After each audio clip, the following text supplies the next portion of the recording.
Welcome to Washington Today on C-SPAN Radio for Wednesday, November 20th, 2024. The House Ethics Committee chair says the committee has not agreed to release the report of its investigation into former Congressman Matt Gaetz, who is being nominated by President-elect Donald Trump to be U.S. Attorney General.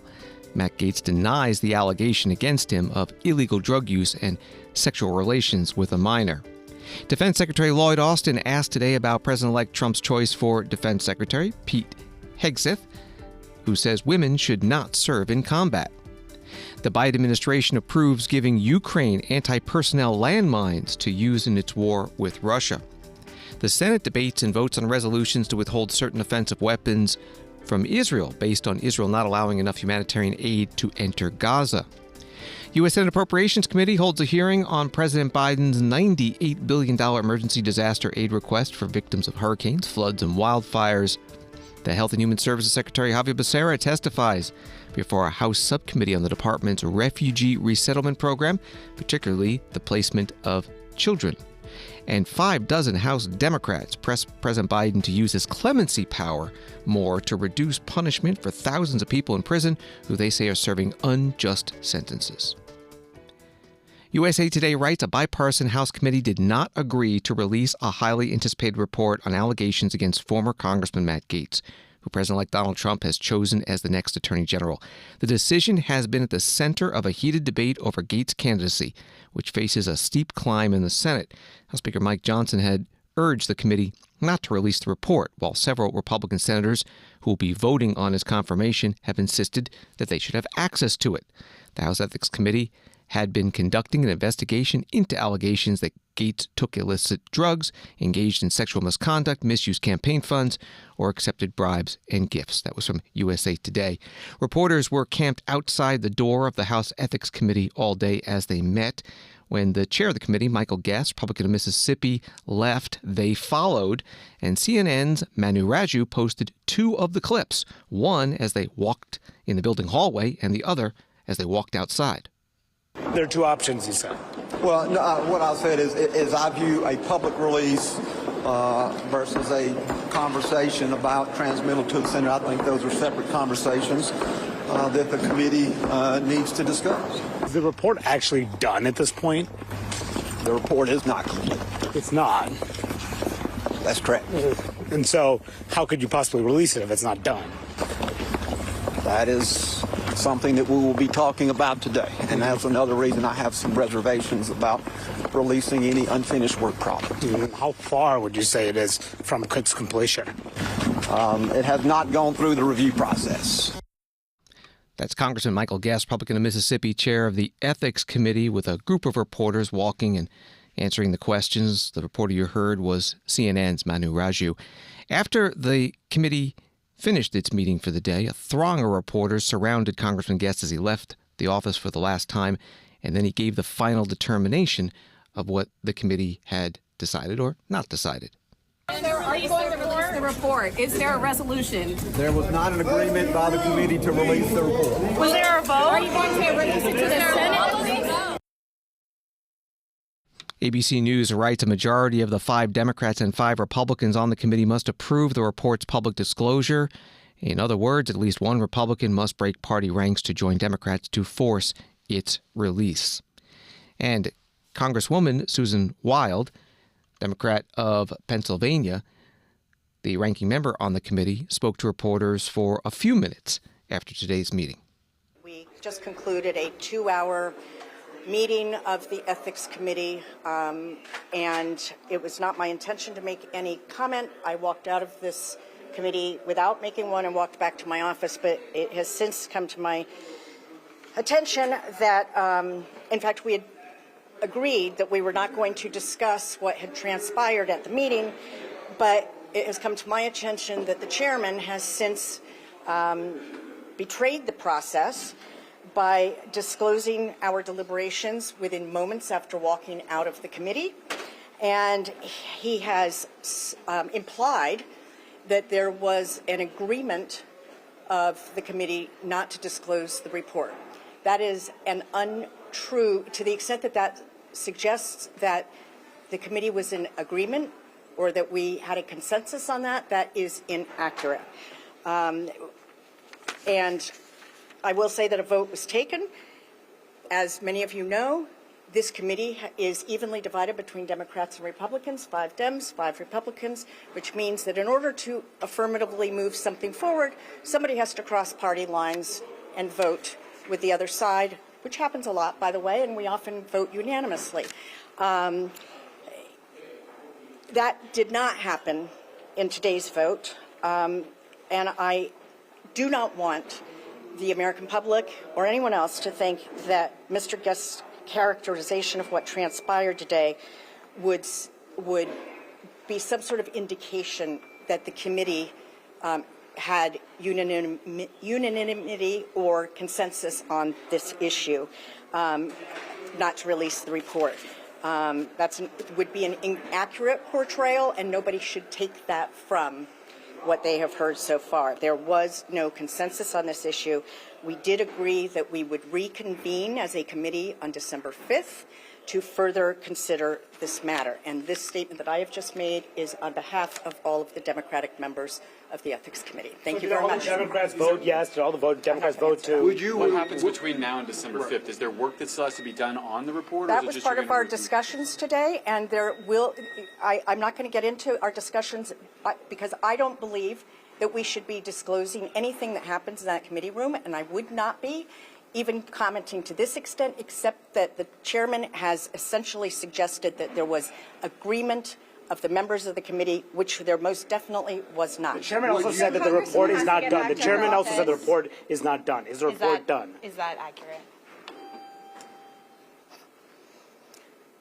I haven't seen him say that. I haven't seen that statement, and I really don't care to comment on the status of the report, except to say that we were in a position to vote today. Would you release the report even if the Republicans objected? Congresswoman Susan Wild, Democrat from Pennsylvania, ranking member on the Ethics Committee, speaking to reporters after today's meeting. And after the decision at this point not to release the report on Matt Gaetz, some House Democrats have decided to take matters in a different direction. Steve Cohen of Tennessee went to the House floor to try to force the release. For what purpose does the gentleman from Tennessee?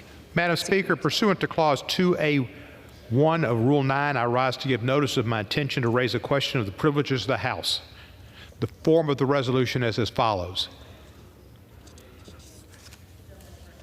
Directing the Committee on Ethics to preserve and publicly release records of the committee's review of the alleged violations of the House Code of Conduct and federal law by Representative Matthew Lewis Gaetz II of Florida. Whereas Matthew Lewis Gaetz II of Florida served in the House of Representatives from January 3, 2017 through November 13, 2024, whereas Clause 2 of Section 5 of Article 1 of the Constitution of the United States establishes that, quote, each House may determine the rules of its proceedings, unquote, and, quote, punish its members for disorderly behavior, unquote. Whereas Clause 3A2 of Rule 11 of the Rules of the House of Representatives provides the Committee on Ethics the authority to investigate alleged violations by a member, delegate, resident commissioner, officer, or employee of the House of the Code of Conduct or of a rule or law, regulation, or other standard of conduct applicable to the conduct of such member, delegate, resident commissioner, officer, employee, in the performance of the duties or the discharge of the responsibilities of such individual. Whereas on April 9, 2021, the Committee on Ethics initiated a review of allegations that Representative Gaetz may have engaged in sexual misconduct and/or illicit drug use, shared inappropriate images or videos on the House floor, misused state identification records, converted campaign funds to personal use and/or accepted a bribe, improper gratuity or permissible gift in violation of House rules, laws, or other standards of conduct in violation of federal law and the rules of the House. Whereas on June 18, 2024, the Committee on Ethics released a statement acknowledging the committee's continued review of allegations that Representative Gaetz may have engaged in sexual misconduct and illicit drug use, accepted improper gifts, dispensed special privileges and favors to individuals with whom he had a personal relationship, and sought to obstruct the government investigations of his conduct. Whereas if Representative Gaetz engaged in the alleged violations while serving as a member of this body, such conduct would affect the rights of the House of Representatives and the integrity of the legislative process. Resolved that the Committee on Ethics shall, 1, preserve all documents and investigative material related to any review of Matthew Lewis Gaetz II's conduct while serving as a member of the House of Representatives, and 2, make public the committee's report regarding the alleged violations of the House Code of Conduct or of a law, rule, regulation, or other standard of conduct by Matthew Lewis Gaetz II while serving as a member of the House of Representatives. This is important to the integrity of this body. Under Rule 9, a resolution offered from the floor by a member other than the majority leader or minority leader as a question of the privileges of the House has immediate precedence only at a time designated by the chair within 2 legislative days after the resolution is properly noticed. Pending that designation, the form of the resolution noticed by the gentleman from Tennessee will appear in the record at this point. The chair will not at this point determine whether the resolution constitutes a question of privilege. That determination will be made at the time designated for consideration of the resolution. On the House floor today, that was Congressman Steve Cohen, a Democrat from Tennessee, offering that privileged resolution. As you heard, the determination of whether it is privileged and then any votes relating to it, which could include a motion to table or kill it, will happen within 2 legislative days. Story from Politico: senators exiting closed-door meetings with Matt Gaetz on Wednesday had a message: just get the man to a hearing. Gaetz, Donald Trump's pick for Attorney General, and Vice President-elect J.D. Vance, Republican of Ohio, met with Republican senators on Wednesday to discuss the congressman's embattled nomination. Swaths of Senate Republicans have not yet committed to supporting Gaetz, and at least 2 senators, Lisa Murkowski of Alaska and Susan Collins of Maine, have cast serious doubts on Gaetz getting confirmed to the top position at the Justice Department. Senator Josh Hawley, Republican of Missouri, who attended a meeting with Gaetz Wednesday morning, said they talked about the need to get a confirmation hearing and ensuring that Gaetz is able to respond in public under oath. That was from Politico. And Senator Lindsey Graham, Republican of South Carolina, Judiciary Committee ranking member, meeting with Matt Gaetz, putting out a statement after that reads in part, "I fear the process surrounding the Gaetz nomination is turning into an angry mob, and unverified allegations are being treated as if they are true. I have seen this movie before. I would urge all my Senate colleagues, particularly Republicans, not to join the lynch mob and give the process a chance to move forward." And Gaetz also meeting with other Republican senators serving on Judiciary Committee, among them Marsha Blackburn of Tennessee, Tom Cotton of Arkansas, John Kennedy of Louisiana, and Mike Lee of Utah. And President-elect Donald Trump posting today on Truth Social, "This is what the radical left lunatics do to people. They dirty them up, they destroy them, and then they spit them out. They are trying that right now with some great American patriots who are only trying to fix the mess that the Democrats have made in our country. We will win. MAGA." Current Defense Secretary Lloyd Austin was asked today about opposition from President-elect Trump's nominee for Defense Secretary, Pete Hegseth, to women serving in combat. In an appearance on the Sean Ryan show earlier this month, Pete Hegseth said that allowing women to serve in combat hasn't made us more effective, hasn't made us more lethal, has made fighting more complicated, and that he was straight up saying we should not have women in combat roles. Defense Secretary Austin spoke to reporters in Laos. Your proposed successor to run this department, Pete Hegseth, has spoken and written extensively about women in combat, how women should not be in combat, and in his opinion are a detriment to U.S. combat units. What is your response to that? And broadly, what is your message to women in the military who feel that their service is being questioned? Well, I don't know the potential nominee, so I can't comment on and won't comment on anything that he said. I don't know what his experiences are, but I can tell you about my experiences with women in the military and women in combat, and they're pretty good. And I told a story earlier today where, I was when I was a 1-star, I was a deputy commander of the 3rd Infantry Division, and you remember that 3rd Infantry Division was the major element that conducted the attack or the assault from Kuwait all the way up to Baghdad, and was very instrumental in taking the city of Baghdad. And I was the deputy commander for maneuver, so I was at the front edge of the battle. My goal was to be in a position where I could see and feel the fight. And so that meant that I had to be right there, right behind the lead elements, and I was. In my headquarters, in my command post, were several very courageous and very proficient women who who did amazing things to support our effort and support their colleagues. So in my three long tours to Iraq and then one tour in Afghanistan, every place I went, there were women doing incredible things. And they were adding value to the overall effort, whether they were pilots, whether they were operational experts, or whether they were intel experts. I see things differently, and I see that because of my experience, and that experience is extensive.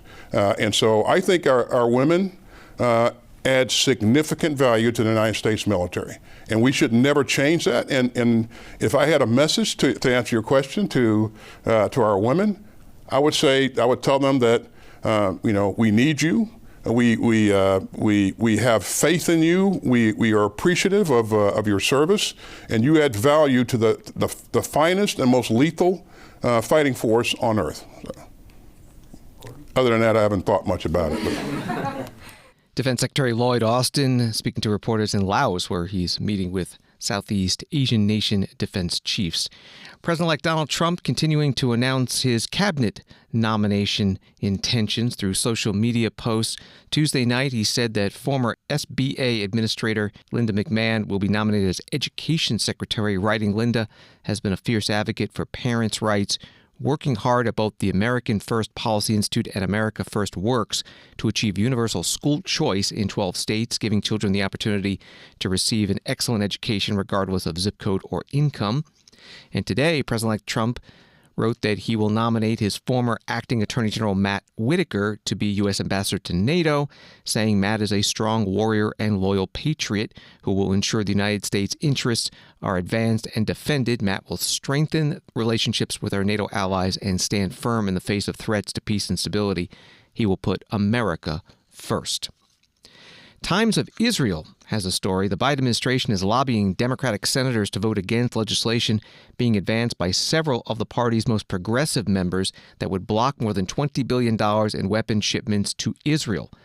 Two U.S. officials told the Times of Israel on Tuesday the series of joint resolutions of disapproval co-sponsored by Senators Bernie Sanders, Peter Welch, Jeff Merkley, and Brian Schatz are slated to come to a vote on Wednesday and aim to block 6 weapons transfers to Israel, which include guided missiles, tank rounds, mortars, tactical vehicles, and F-15 fighter jets. That was reporting from the Times of Israel. And those resolutions were introduced by Senator Bernie Sanders, independent from Vermont. The United States government must obey the law. Not a very radical idea. But unfortunately, that is not the case now. And every member of the Senate who believes in the rule of law, that our government should obey the law, should vote for these resolutions. The Foreign Assistance Act and the Arms Export Control Act are very clear. The United States cannot provide weapons to countries that violate internationally recognized human rights or block U.S. humanitarian aid. Let me repeat that, because that is the essence of this entire debate, not complicated. The United States government cannot provide weapons to countries that violate internationally recognized human rights or block U.S. humanitarian aid. That is not my opinion.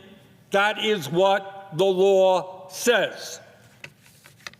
Madam President, according to the United Nations, according to much of the international community, according to virtually every humanitarian organization on the ground in Gaza, Israel is clearly in violation of these laws. Under these circumstances, it is illegal for the United States government to provide Israel with more offensive weapons. These joint resolutions of disapproval are Congress's tool to enforce the law And that is exactly what we must do.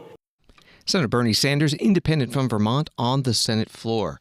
Senator Jackie Rosen, Democrat from Nevada, opposed the resolutions. Earlier this year, we all saw how Iran launched 2 separate missile and drone attacks directly at Israel. And just this week, Israelis were wounded and killed after Hezbollah launched more rockets at northern Israel. And the resolutions we are debating today would not only hurt Israel's ability to defend itself against these attacks, they would embolden Iran. I will repeat, they will embolden Iran and its terrorist proxies to continue and even increase their vicious and deadly attacks. In doing so, they could prolong this war even further at a time when we are close to securing a deal in Lebanon. I know some on my side of the aisle are going to support these resolutions because they disagree with the current Israeli government. But your decision whether or not to help Israel defend itself and cannot be a political one. Senator Jackie Rosen, Democrat from Nevada, on the Senate floor. As Washington Today on C-SPAN Radio airs, the votes have not been taken on these resolutions, but early reporting is that there will not be enough support in the Senate to pass them and cut off the funding for those offensive weapons to Israel. Story from Al Jazeera. The United States has vetoed a resolution at the United Nations Security Council demanding an immediate, unconditional, and permanent ceasefire in the Gaza Strip as Israel's bombardment of the Palestinian territory continues. The U.S. voted down the measure on Wednesday morning, while the 14 other members of the council voted in favor. While the resolution called for the release of captives held in Gaza, Washington had voiced opposition to its demand for an unconditional ceasefire. Reporting from Al Jazeera, Robert Wood, the deputy U.S. ambassador to the UN, spoke after vetoing the resolution at the UN Security Council. The United States deeply regrets this council finds itself here again. The United States worked for weeks in good faith to avoid this outcome. We made clear throughout negotiations we could not support an unconditional ceasefire that failed to release the hostages. Because, as this council has previously called for, a durable end to the war must come with the release of the hostages. These two urgent goals are inextricably linked. This resolution abandoned that necessity, and for that reason, the United States could not support it. Simply put, this resolution would have sent a dangerous message to Hamas. There's no need to come back to the negotiating table. Hamas would have seen it as a vindication of its cynical strategy to hope and pray the international community forgets about the fate of more than 100 hostages from more than 20 member states who have been held for 410 days. We must not let that happen, ever. Let me say this clearly. There are still 7 American citizens in the hands of Hamas. We will not forget them.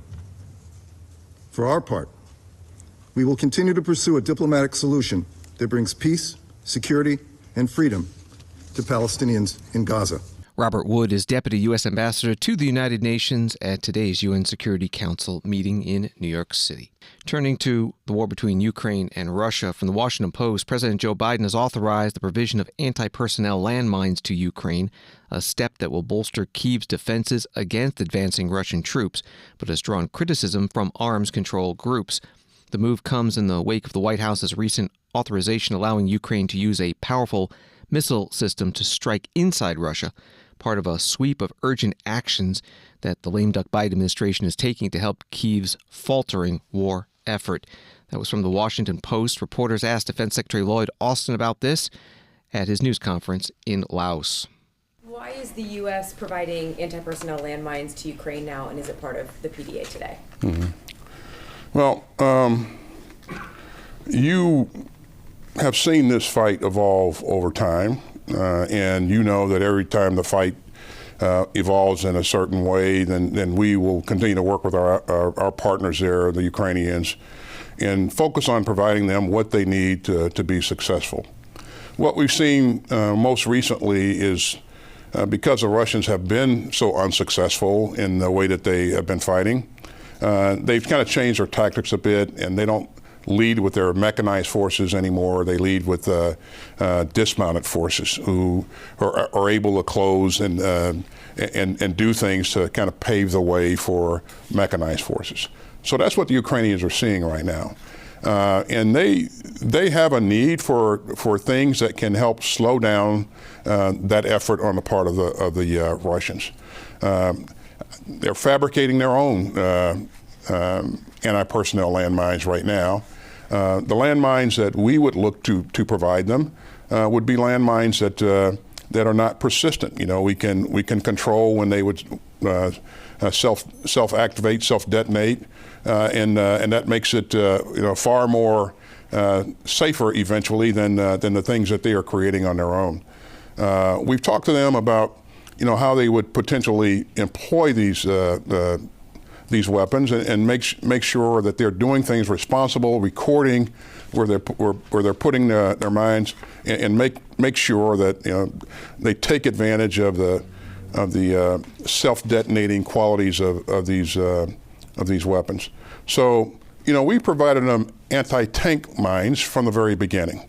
And because of the way that the fight has evolved, this is just another stage here. But again, our focus is to help them, is to meet their needs, and they've asked for these, and so I think it's a good idea to provide them. They're in this current PDA then, or? I won't talk about what's in the PDA. We'll get you a readout of that soon. Okay. Defense Secretary Lloyd Austin at a news conference in Laos, where he's attending meetings with defense ministers from Southeast Asian nations. Returning to the Washington Post article, more than 160 countries have signed an international treaty banning anti-personnel landmines, noting that the indiscriminate weapons can cause enduring harm to civilians, but Kyiv has sought them since Russia invaded nearly 3 years ago, and the Kremlin's forces have deployed anti-personnel landmines liberally on the front lines, impeding Ukraine's progress as it seeks to reclaim its own territory. That was from Washington Post. You heard reference to PDA, that's Presidential Drawdown Authority. Pentagon putting out a news release. The U.S. is sending a new round of military assistance valued at up to $275 million to Ukraine.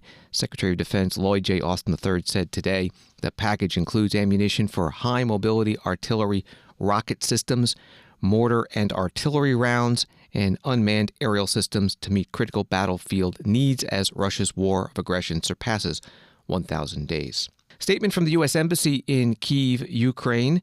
The U.S. Embassy has received specific information of a potential significant air attack on November 20th. Out of abundance of caution, the embassy will be closed, and embassy employees are being instructed to shelter in place. The U.S. Embassy recommends U.S. citizens be prepared to immediately shelter in the event an air alert is announced. This was the topic of the first questions at today's State Department briefing in Washington with spokesperson Matthew Miller. The security alert put out by the embassy, first off, can you be more specific as to what led to that? So you're right. You saw the security alert that went out early this morning, overnight our time.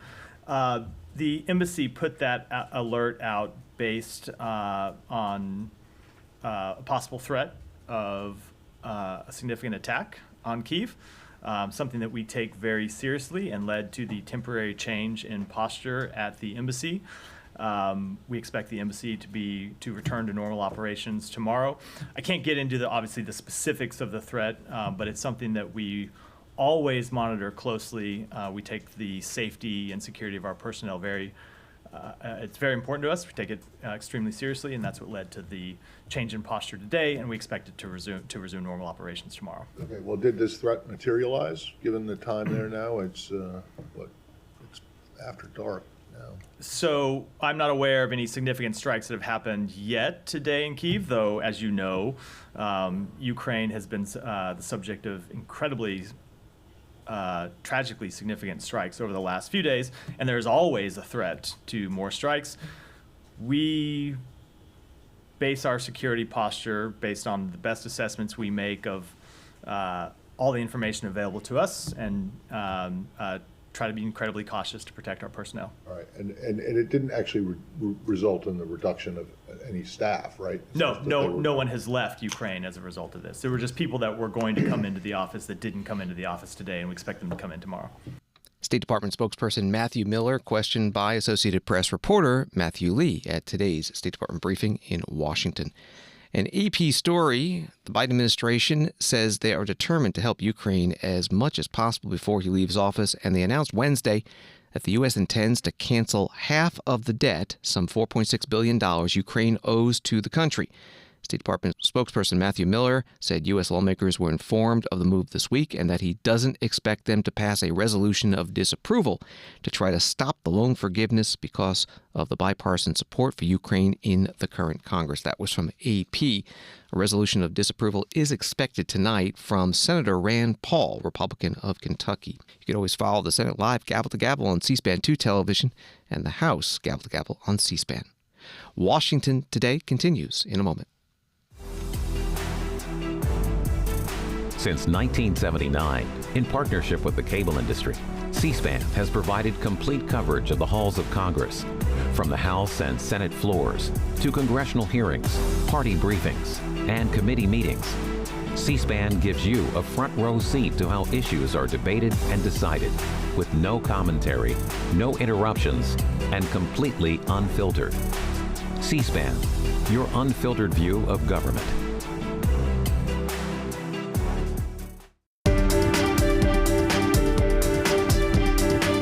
Welcome back to Washington Today, available as a podcast on the free C-SPAN Now mobile app and wherever you listen to podcasts.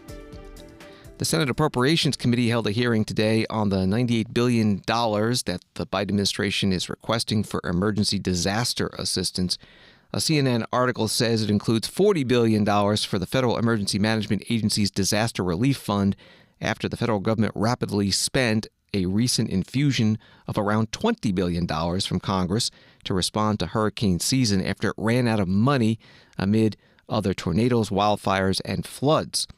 And the article says the whopping top-line number is roughly 5 times the amount Congress initially gave FEMA in its yearly budget process.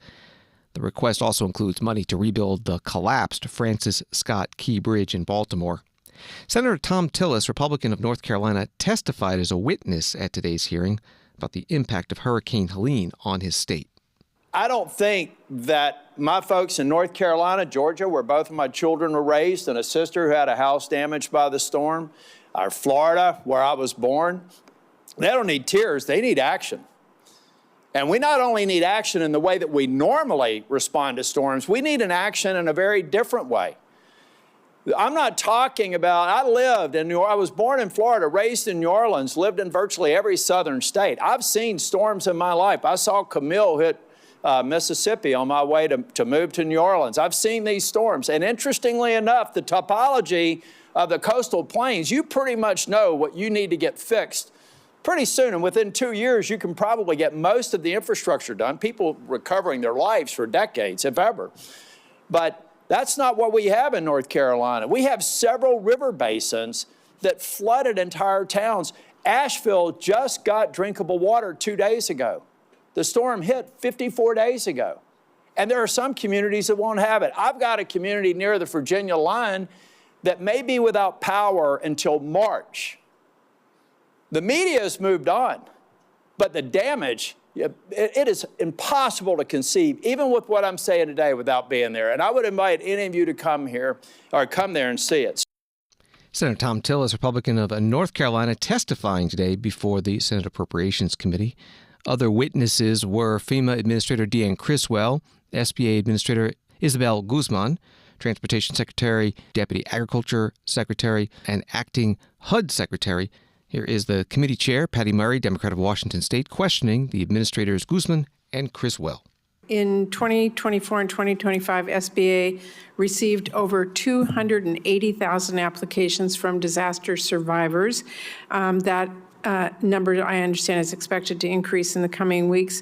And meanwhile, the SBA Disaster Loan Program has been unable to originate new loans for more than 35 days, and 60,000 renters, homeowners, and businesses remain stuck in the backlog now. Talk to us about the impact of this lapse on disaster survivors and explain why we need to provide that funding now. SBA provides that support for those who don't have insurance or are underinsured. In addition, these are people who do not have credit elsewhere.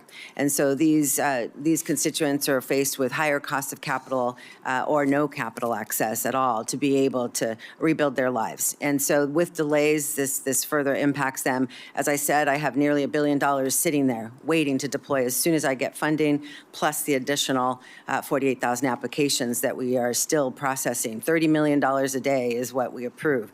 So the longer this sustains, the further these constituents will not be able to access the program. And I would say that, you know, for the businesses, it's not just the businesses, it's the homeowners, the renters. 70% of our funding goes to homeowners and renters to get back in their neighborhoods. Right. And if once we do replenish this account, how long will it take for that money to hit bank accounts once we act? We would switch back our systems from the technology perspective and hope to get those awards within 24 to 48 hours. However, these are loans. We would need to continue through the process and finalize those loans to disperse dollars within, you know, as fast as 24 hours to up to 2 to 4 weeks. Okay, thank you very much. Administrator Criswell, the Disaster Relief Fund, as we all know, plays a really major role in helping our communities respond to these disasters. We provided access to over $20 billion in the during the CR period, and the administration's latest request includes another $40 billion. Can you explain how the disaster programs of other agencies impact overall response and recovery efforts, and how these potential funding shortfalls for other disaster programs actually affect FEMA's work? These disaster programs really work as a holistic way to help communities recover from disasters. While our programs support specific areas like in individual assistance, we can give homeowners that are underinsured or uninsured some funding. Our programs are not designed to replace insurance or make them whole, and that's where these other programs from USDA and SBA, CDBG-DR really come into play to have a holistic approach to community recovery. And without the supplemental disaster funding for all of these agencies, it will slow down recovery in these communities and really making it more difficult for the individuals, homeowners or renters, small businesses, and the community in general to be able to move along quickly in their recovery process. FEMA Administrator Deanne Criswell testifying before the Senate Appropriations Committee. You also heard from the Small Business Administration Administrator Isabel Guzman, questioned by Senator Patty Murray, Democrat from Washington State, on the $98 billion request for emergency disaster aid from the Biden administration. Wall Street today, the Dow up 139, NASDAQ down 21, and S&P up a fraction. The House Judiciary Subcommittee on Immigration Integrity, Security, and Enforcement held a hearing on the Office of Refugee Resettlement in the Department of Health and Human Services, with testimony from the Department Secretary Javier Becerra. A notice from the subcommittee's Republican chairman says the hearing will examine the agency's failures, including fast-tracking the release of gang-affiliated and criminal unaccompanied alien children, such as the murderers of Kayla Hamilton and Maria Gonzalez. The hearing will also examine the agency's prioritization of speed over safety in the placement of UACs with sponsors, resulting in HHS losing track of an estimated 150,000 UACs since January 20th, 2021. That was the notice from the subcommittee. Here's part of the hearing. Congressman Andy Biggs, Republican from Arizona, questioning Secretary Becerra. The use of DNA, I'm going to read from your directive from March 22nd, 2021. Use of DNA is only used for the purpose of establishing biological relationships for purposes of sponsorship and is not submitted to law enforcement personnel or run against law enforcement databases. Catch that last part? Not submitted to law enforcement personnel and not run against law enforcement databases. And to get this part, submission of DNA by the parent is voluntary. How in the world does that protect the child, the unaccompanied minor, when actually what you're doing is you're saying the parent, whether you submit to DNA, that's voluntary. So you're going to be taking whoever it is, the sponsor, their word. So how does that protect the child? Chairman, thank you for the question. We use a number of tools to make sure we can identify the child and certainly do the background checks on anyone who wishes to be a sponsor. We always hope that we can get the most direct information about the the people who are wishing to sponsor these children. And we use, as you mentioned, a number of techniques, including fingerprinting and DNA on occasion when it helps us to identify on occasion. And if you don't have the DNA and you don't have the fingerprints, how in the world are you checking the databases for the background? How are you vetting them? We have a number of techniques that we use to make sure we're... What are they? They can include any number of things such as, sometimes it will include fingerprints, it will include a direct interview with the individual, it will be a check on citizenship documents, it will be a... How often do you use fingerprinting or DNA? Again, it depends on the type of information we have to identify the individuals who are wishing to sponsor. So let's read this one here. This is from Directive 10 days later, March 31st, 2021. Effective immediately, background check requirements for adult household members and alternate adult caregivers identified in a sponsor care plan are not required as a condition of release under any Category 2. So it's not required all the time. Right? It's just it's voluntary for DNA for parents. So how can you say that your number one priority is the safety of these unaccompanied children when you're placing them in sponsors' homes that, in an occasion, have had criminal gang affiliations because there's been no proper background check? How can you say that? Congressman, if you follow child welfare best practices, you do an extensive background check. We follow child welfare best practices, so we do those extensive background checks, which could include any number of things. So how did it happen? I've got this report I'd like to submit to the record. This is Senator Grassley's report. Without objection.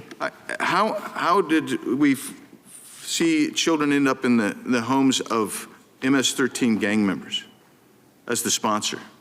How'd that happen? Congressman, I don't have any information before me that you're referencing, but what I can tell you is that no sponsor would be allowed to take a child if we have information that shows that they are engaged in criminal activity. Javier Becerra, Secretary of Health and Human Services, before the House Judiciary Subcommittee on Immigration Integrity, Security, and Enforcement, questioned by Congressman Andy Biggs, Republican from Arizona.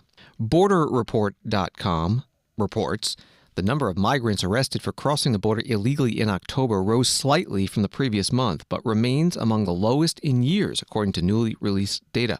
Department of Homeland Security officials credit the rules the Biden administration implemented on June 4th that deny asylum to migrants who enter the U.S. illegally and require asylum seekers to request an interview at a designated port of entry using the CBP-1 app.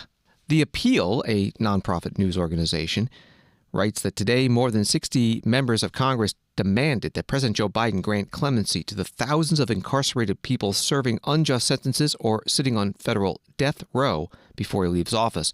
In a letter to Biden, lawmakers urged the president to use his clemency powers to help broad classes of people and cases. That was from The Appeal. Some of those members of Congress held a news conference today outside the U.S. Capitol, led by Ayanna Pressley, Democrat of Massachusetts. 50% of adults have had an immediate family member incarcerated. That is a tragedy, and it is a damning commentary on the state of our nation. But there is a solution, and clemency is a part of that solution. President Biden can use clemency as a tool to put thousands of people on a pathway to healing and reunification with their families. He was elected with a mandate to lead with compassion and change lives for the better. And today, he has the power to do so right now. The power to reunite families, addressing long-standing injustices in our legal system, and to help us end mass incarceration. He has the power to cement his legacy as one of the most impactful presidents of our time. And he has the support of millions of people across our country who have felt the harms of mass incarceration. Young children longing to hug their grandparents, people who have taken responsibility for their mistakes, and those who simply were never given a fair chance. Clemency works. Clemency heals. Clemency saves lives. Many of us are standing here today at this podium. We know this to be true.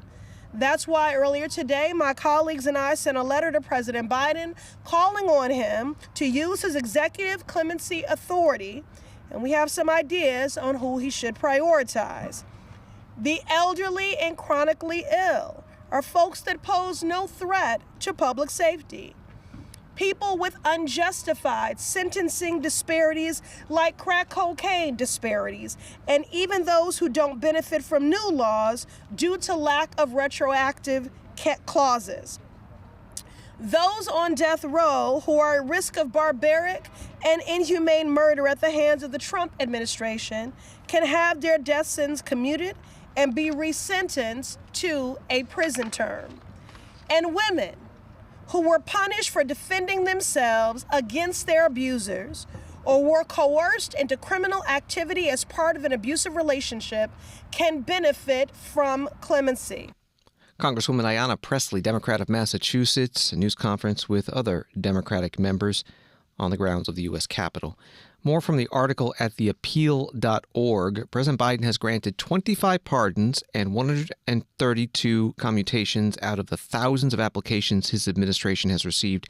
He's also pardoned 2 classes of people who were not incarcerated, people convicted of simple marijuana possession, and members of the military who were court-martialed because of their sexual orientation. After some House Republicans said this week they support a House rules change on transgender bathroom access ahead of the first transgender woman elected to Congress, Sarah McBride, Democrat of Delaware, taking office in January, House Speaker Mike Johnson, Republican of Louisiana, issued a statement today. All single-sex facilities in the Capitol and House office buildings, such as restrooms, changing rooms, and locker rooms, are reserved for individuals of that biological sex. It is important to note that each member office has its own private restroom, and unisex restrooms are available throughout the Capitol. Women deserve women's-only spaces. That was the statement from Speaker Johnson. And Congresswoman-elect Sarah McBride put out her own statement.